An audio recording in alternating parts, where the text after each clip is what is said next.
I guess didn't let the emotions of senior night impact your game. I mean, 25 points, 21 in the first half. What were you feeling out there? Got some good spots, got some open looks early. Guys found me, and if I miss a couple, I still have confidence. But early if a couple go in, you really start feeling it. And they kept finding me, and they just kept falling. So they did a good job in the first half, and obviously made some shots. Now that it's over, what was that like? The pregame, yeah, the game, the after the game, the whole thing. It was awesome. I mean, it's funny. Like I was before the game, I was thinking like, oh gosh, like whenever I go out there for the first recognition, I need to make sure I'm calm and stuff. But once I stepped out there, really the nerves went away, and I was ready to just go play some ball. And we did a good job of that this year, or this game. Chase, same question. Second question? Yeah, his question. Oh yeah, man, it was definitely an emotional day. A lot of stuff going on, but like you said, once we got on the floor, man, it's just basketball at this point. So, it was fun to go out there and play with these guys one last time at the career. But yeah, like you said, man, it was once you get out on the floor, man, it's just hooping. I guess Joe, did it mean anything to beat Syracuse? Yeah, of course. I mean, not anything personal against those guys, but obviously, you want to beat your friends just like they want to beat me. It's kind of bragging rights, but in the end, those guys were my teammates for a year. The coaches were my coaches for 4 years, and I love everybody in that program. So it'll be all fun and games after the game, obviously, but it's definitely glad to be 2-0. Ian, for you, these guys going out in the last game, how big was it for you guys to make sure that they get this win tonight? I mean, I was thinking, like, if I was in their shoes, if it was my senior night, I'd want, like, the under, guys that aren't, not their senior night, just to play hard and just give everything they got, and, we want to send them off with a bang. No. Yeah, you really did play hard. I mean, you shot perfect from the field, 5 for 5, 5 for 5 from the line as well, 16 rebounds. I mean, you kind of stole some of the thunder from the seniors tonight. So how was it like playing not only tonight, but a big win going on Wake Forest the next one as well? Yeah, it's just great momentum. PJ kind of laughed, like one rebound on the free throw, it went to his side. I went and took it from him. I was like, sorry, man, I'm sorry. But, it's just good momentum for us. And, going to this last game, trying to get that 4 seed in the tournament. So it's good momentum. For PJ, you guys coming off the Notre Dame loss, Coach Brunell was saying how the practices weren't good enough leading into the practice. How were the practice leading up to this game?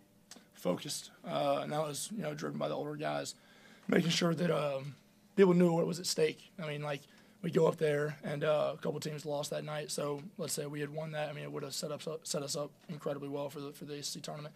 Now we got to go have a great win in Wake. But tell you what, I mean, like these guys were focused, and we also were down a couple numbers going into Notre Dame, so it was kind of tough to have everybody practice. Jack Clark was sick and stuff, so it was tough to go really hard.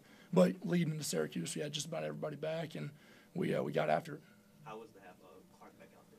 Awesome. He's such a incredible, he can play any position on defense, and so having that and a big body to rebound, I mean, it's a huge. You just heard Brownell out there say that he since starting lineup we're 10-1, and so that's he's a huge boost for us. For TJ, you obviously have a 5th year of eligibility if you want to use it. How are you thinking about that decision versus the season balancing? I don't know. I mean, it's been a great year. We'll have to see how the summer goes, but I don't want to. I also don't want to overstay my welcome. Yeah, but I tell you what, it's been incredible here. Yeah. How did you feel about Coach Brownell kind of ribbing you / praising you, bringing up like the blankie? I don't bring a blanket. I don't bring a blanket. I do. I'm the roommate. I do bring a pillow because you sleep better if you're consistent with the pillow you have. I got one of those My Pillows, and it's really supportive and it's cool. Like, it stays cool. I love it. And so, by the way, like if My Pillow wants to do an NIL deal, that'd be great because I love it. But yeah, so I keep that on the road, and and now the car thing was bad. That was bad. Now I have a new car. 4Runner from Ralph's Toyota, shout out to them. And my old Impala was on its last wheel, and so that was what I kept locked. That's why I locked? Yeah, I locked myself in or out of it while it was running like 3 times. one time I left it running for like 6 hours because I couldn't get in there. We had practice. Yeah, but oh well. Yeah. Hey Chase, what did it mean for you with your little girl out there on the court before the game? And when you look back now, years from now, how special is that going to be for you? It's going to be really special. You know, I was thinking about that, you know, before the game, you know, walking out there. And the crazy thing about it is she was asleep the whole time. I was surprised. Like, I thought she was going to be crying before the game. Yeah, but it's definitely special. You know, that's something that I'm going to look back, 20 years from now, have these pictures and memories, and she's going to be older and be like, dang, I was at the senior night. Yeah, but it's a surreal moment for sure. Mm-hmm. Chase, on that same vein, your game has stepped up since her birth. Would you say that's a bit of dad power? Hey, I'll give it to her. Definitely. Hey, when she got here, I did start playing better, so I'll give that to her for sure. This can be for any of you guys. You guys moved the ball really well, maybe the best all season tonight. Was that a focus in practice leading up to this? The biggest focus is not turn the ball over. I mean, the big men at their place, we had half as many turnovers as we did. We probably won by 15. So take care of the ball, and then, well, in first play I threw it in the stands. But like other than that, after that it was pretty solid. But yeah, I mean the biggest thing was take care of the ball and strong with it, move it, get them to move around, and yeah, for sure. Kind of put this into perspective now as your Clemson career perhaps comes to an end. You've got a group of guys that is probably as good as you've been around since you've been here. Just what you've got going forward now, what you put yourself in position to now do. Yeah, I mean, I'll tell you what, this group is incredible. We can hurt you in so many different ways, inside, outside, shooting, defense, zone, man. I mean, we're extremely versatile and really deep, and so it's a fun group to play with. And, I mean, Ian Schieffelin, I didn't even realize that he had 16 and 16. It's like their guys just fly under the radar. Jack Clark had like 2 points every night and 9 huge defensive rebounds. Like, everybody contributes and everybody plays well, and it's a fun group to play with and a fun group to be around. I mean, we have a lot of fun together. Yeah. Joe, now that you've had a full season with these guys, what are some of the words you would use to describe your fellow senior group? Just complete. I think that's the best thing is like, these guys are complete people, obviously complete players, and they're a complete team.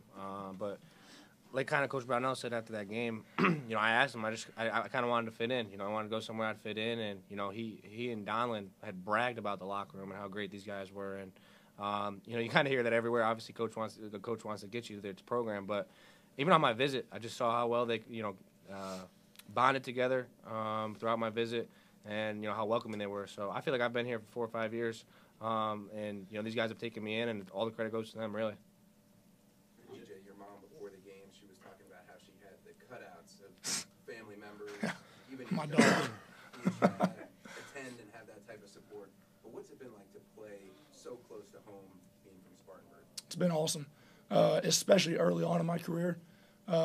Whenever I wasn't playing as much, like you come in, like Coach Brownell said, you're a pretty highly touted recruit, and you want to come in and you don't necessarily expect to play, but you want to impact the game, you want to help the team, and it's tough. And then ended up getting COVID, and it's frustrating. So having more support from my family that close to home, being able to go back and have moms cooking and all that stuff, it was huge. And obviously they're here at every home game, and so it's very special to have people right there in your corner. And I mean, I tell you what, I hope that a lot of people can follow my footsteps and staying home, because there's nothing really like it, and being able to impact a program for the long term. And Joe did it at Syracuse.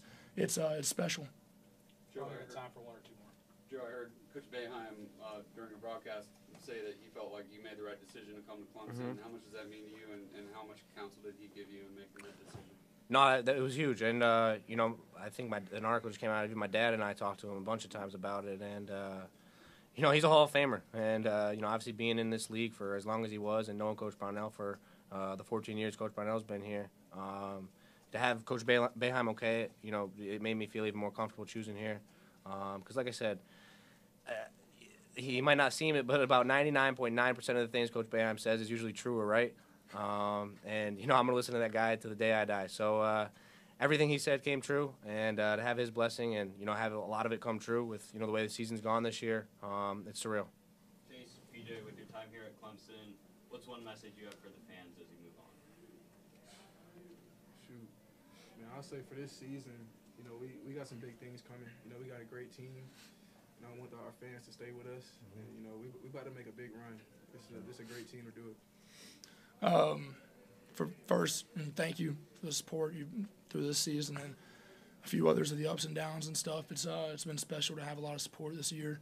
And like you said, we have some big plans coming up in March, and we're excited, and they should be also really excited. So it's going to be fun.